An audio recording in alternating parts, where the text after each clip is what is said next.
gotta volunteer. The body is on the way.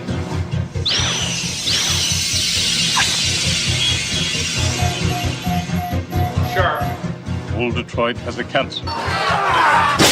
Cancer is crime. In a row. As you know, we've entered into a contract with the city to run local law enforcement. We were able to save the left arm. What? I thought we agreed on total body prosthesis. Now lose the arm, okay? We get the best of both worlds. Onboard computer-assisted memory and a lifetime of on-the-street law enforcement programming. Hey, Lewis, it's Robocop. This guy is really good. He's not a guy, he's a machine. What are they gonna do, replace us? Murphy, it's you. Go get him, boy. Thank you. You have the right to remain silent. You have the right to an attorney. Anything you say may be used against you. You better back up, pal! Your move, creep. The future of law enforcement. Robocop. Thank you for your cooperation. Hello, welcome to Movie Humpers. My name is Bob Sham. My name is Angela. The sounds here may be dogs, and it is dystopian futures all month long. The future I'd be looking forward to is if we're all forced to wear GQ, Gentleman's Quarterly branded bucket hats, like the one I'm wearing right now. Well, that is a future I don't belong in. I got a birthday dinner that I'm going to this weekend. I think I'm going to rock this. Oh, you definitely should. Salty ass hat, man. You definitely should. Yes, dystopian futures. We're calling the theme Some Bullshit Tomorrow. And the 80s, you know, you got to expect the 80s to come up a couple of times. They've got the flashiest future movies. We already talked about the Terminator. And when it comes to 80s movies, there is another metal dude that might come up in your mind. That's right. We're talking about our man, Robocop. Yeah, we're talking about... He's a good guy. He is a good guy. The only good cop, Robocop. Is he, though? Is he, though? Robocop from 1987, directed by Paul Verhoeven, written by Edward Neumeier and Michael Miner, starring Peter Weller, Nancy Allen, Kurtwood Smith, who's Red from that 70s show, Miguel Ferrer, Ronnie Cox, cinematography by Yost Vacano. This movie cost $13.5 million, made $53 million in 1987.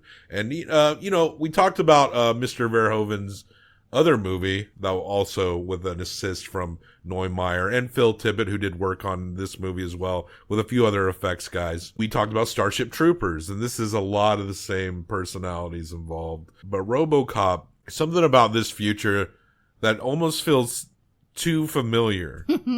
Like, the only thing that isn't just completely mediocre is RoboCop himself. Like, it seems like he's actually quite well made. Yes. Quite well executed. There's really no good guys here. Maybe Nancy Allen's character, Peter Weller, they have good intentions, but they're essentially the extension of an authoritarian police state that has been privatized and sent to corporations. And there's a police union trying to counter that, but they don't do a good job. Even Nancy Allen, who seems to be one of the best people, is still a cocky cop.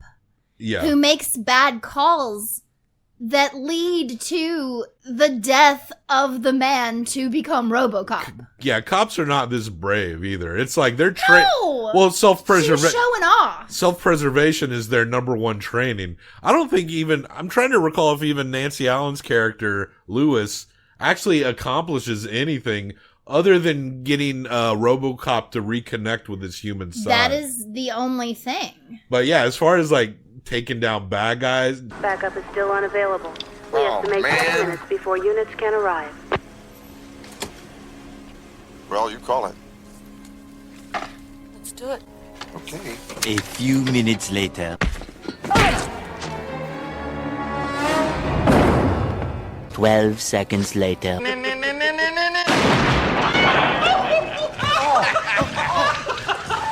give the man a hand.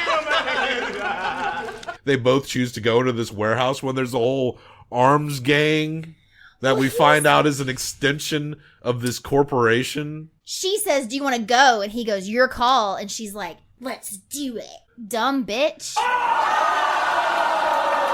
Well, it's all tongue in There's cheek here. 5 guys in there. This is like Starship Troopers. It's like a lot of the extremities, but the feeling of post-industrial mediocrity here and the idea of all this, seeing all this tech that is beyond, especially at the time, what we knew of. But this movie is just, maybe it's in the future, but close enough to feel a little uncomfortable. Yes. There's something about this movie that feels more accurate than a lot of what we're looking for. And this guy whips out this thing that is the ED they call it, 209. Ed 209. Erectile dysfunction. Please put down your weapon. You have 20 seconds to comply. I think you'd better do what he says, Mr. Kenny. And it looks like just a death machine, right? And then something goes wrong when they're with this guy who's volunteering and it won't turn off. You are in direct violation of Penal Code 113, Section 9. You now have 5 seconds to comply. 4, 3, 2, 1. I am now authorized to use physical force. And this guy he doesn't just get shot. He gets like this is how like San Francisco cops shoot black teenagers. They just unload the whole fucking thing. It is so bad how destructive this thing is. And they try to say it's because basically they tell the guy to point a gun at the machine so that he will go in defense mode. Would I not volunteer for that job? When they say drop your gun, he drops it, but he keeps counting down. And what they say is that the machine didn't hear the gun fall. What the fuck? Why can't the machine see? Technological mediocrity. You're seeing the future, but it fucking sucks. And a lot like in Starship Troopers when we get these fake reels, we get these commercials of these shitty products. Is it time for that big operation? This may be the most important decision of your life. So come down and talk to one of our qualified surgeons. Here at the Family Heart Center, we feature the complete Jarvik line. Series 7 Sports Heart by Jensen. Yamaha, you picked the heart. Extended warranties, financing, qualifies for health tax credit. There's a car they bring up over and over again called the 6000 SUX. It's back. Big is back because bigger is better. 6000 SUX, an American tradition.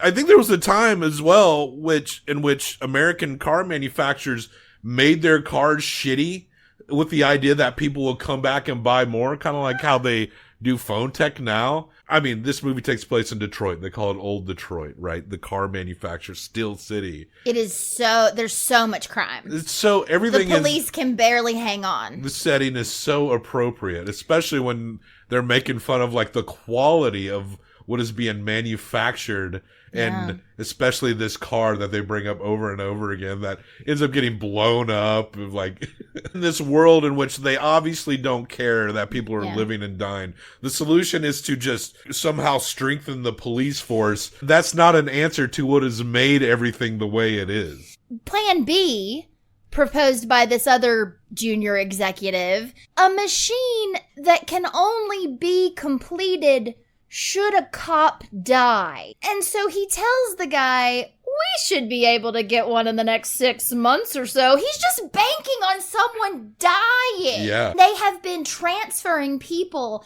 into the city who they think would be good Robocops, who they think are gonna die. Weller's character, Murphy, It's so fucked. They talk about how he's from somewhere else that's nearby that is well-to-do. Like he's not that bitty. Fluffy. Now he's going into the heart of old Detroit, and he's got big plans, and he's very optimistic about his position. But yeah, he looks like fucking red meat. And sure enough, because they both walk into a warehouse full of gun runners and shit, led by the dad from that 70s show. He's so funny in this. Not funny, but it's weird to see him play this role, but he does a great job at what he's doing. And sure enough, they fuck him up.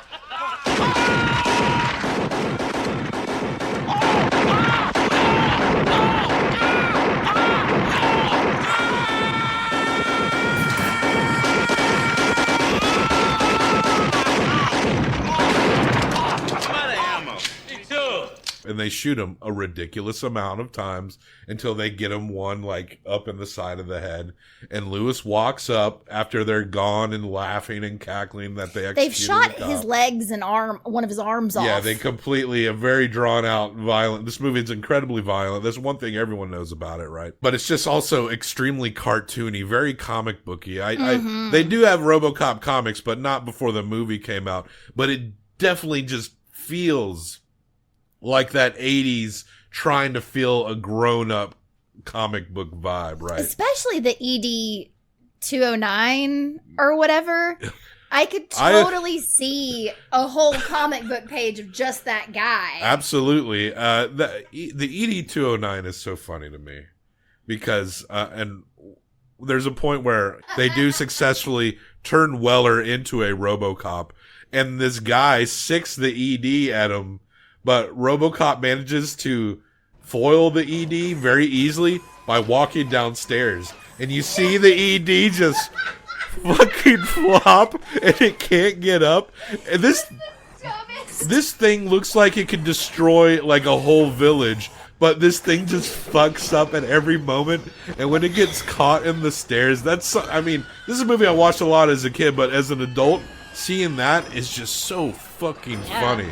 It is hilarious that the notion of this brutal killing machine that looks so badass, right, is just actually, no, when you really look into it, it's just the dumbest fucking thing and the most impractical fucking thing. It's like if they made the Cybertruck into a killing machine. Jesus. The ED 209 is the Cybertruck of police machines. Killer police machines. So they turn him into the RoboCop and they erase his memories of his life.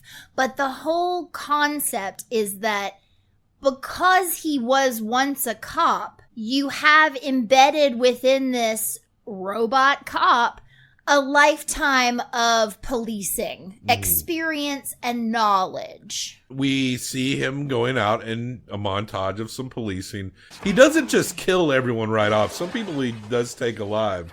And when he does eventually capture Kurtwood Smith's character, he does take him alive as well.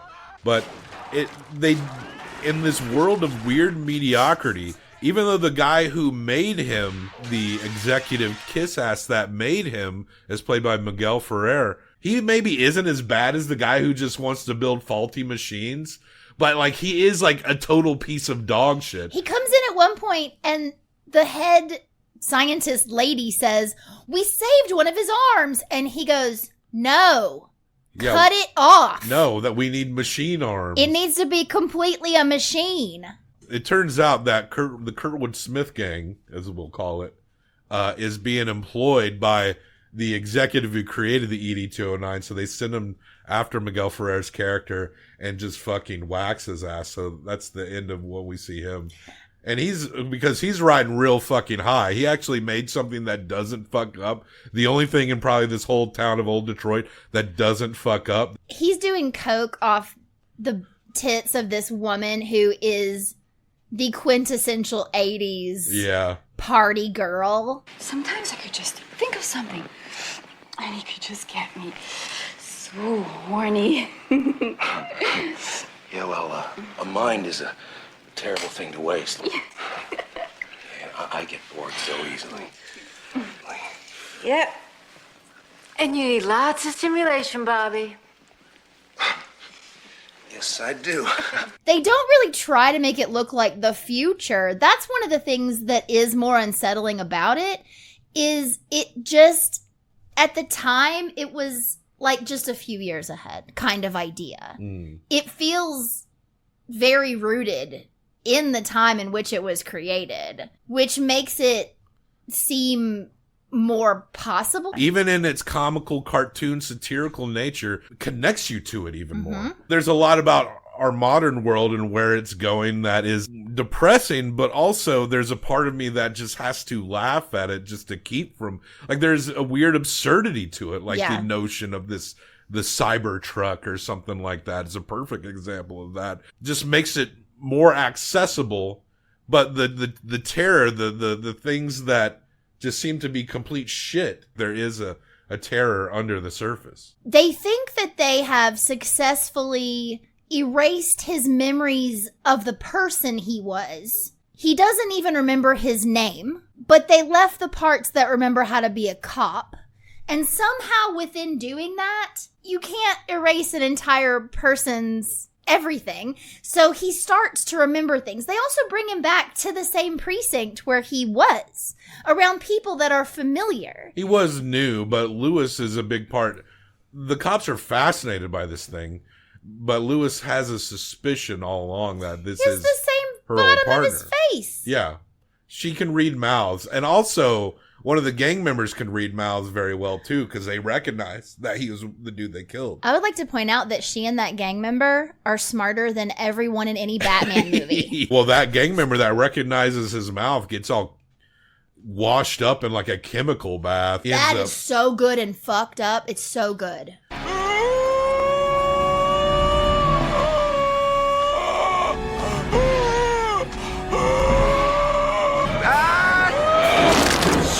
The Kurtwood Smith gang does manage to fuck him up, dropping metal on his ass, but RoboCop brings him in, and that's when he finds out that the dude who created the ED-209 is behind this all. So then we get the climactic moment where he has to hunt them down, and he's recording everything these people are saying, so he knows, and he has proof of exactly what they've done. So it's determined that he must be completely destroyed, or this guy in this company is going to lose his standing. Yeah. Whatever. So they hide out. This is when he takes off his face bit, and it's so creepy. You may not like what you're going to see. Yeah, so we see the makeup looks great too, but we do end on the execution of that guy. He ends up killing him, right? The guy who runs the company, he's just called the Old Man. And they say that about him throughout the movie. I didn't realize he didn't have a name. I didn't either. But I'm checking the cast list. He is just the Old Man. And Jones is the guy, the executive who built the ED-209.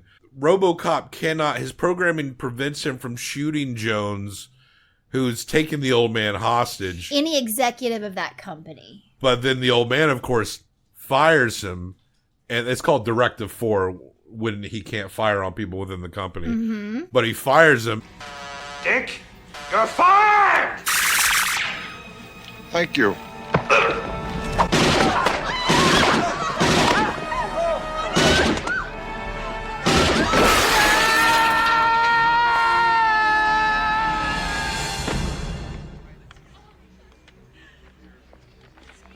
Saves the company, saves the police force.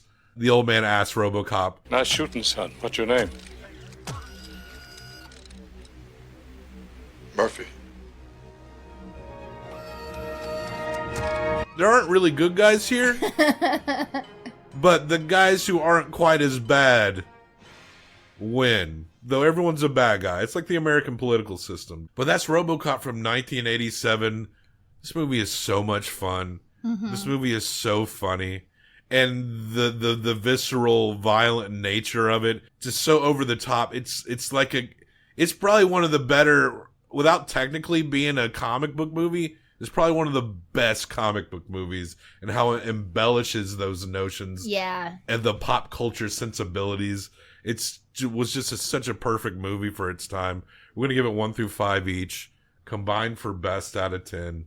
A lot of people know this movie. RoboCop at a wrestling pay-per-view for WCW saved the wrestler Sting. Sting has been caged by the Horseman, but here comes RoboCop, Bob. Be a bucket of balls till we get down. Broke him out of a cage. Oh, gosh almighty. He's pulling that door right off the hinges. Have him, Horseman. And Big Sid back up. Sting and RoboCop have asserted themselves here. Now, this movie is pretty much tongue-in-cheek satire, the Verhoeven-Neumeier way, right? Verhoeven apparently passed on this script multiple times, which is pretty interesting because Verhoeven is known for 2 things, right? Sci-fi satire and erotic thrillers. He also directed Basic Instinct and Showgirls. But for a guy who's so known for his sci-fi stuff like RoboCop, Starship Troopers, Total Recall. It encompasses a very small part of his actual output and career. But this is the movie that broke that mold and helped to establish that reputation for a guy who seemed to have to be dragged to the sci-fi effects world. He seems to direct it better than most people. Maybe that's why.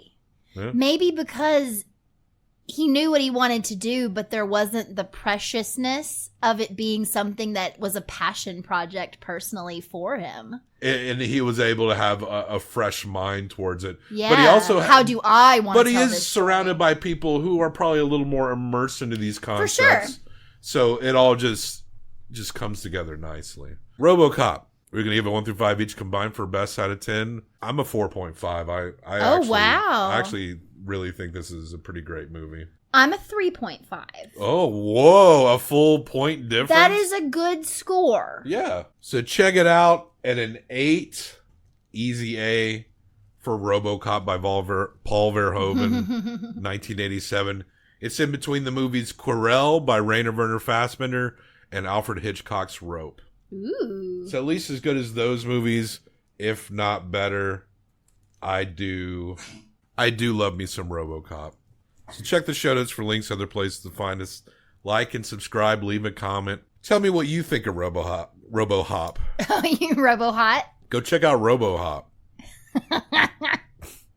Anyway, RoboCop. We all know what this fucking movie is. Part of our Some Bullshit Tomorrow series. It's I feel like this movie fun and also a little too close for comfort. And it seems as relevant now as it ever was. So it works. It works. Just ignore the fact that they don't all have smartphones. They're not carrying around smartphones. Let's get out of here. See you tomorrow.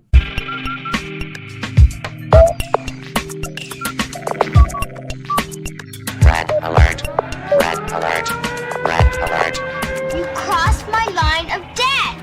You haven't dismantled your MX stockpile. Pakistan is threatening my border! That's it, Buster.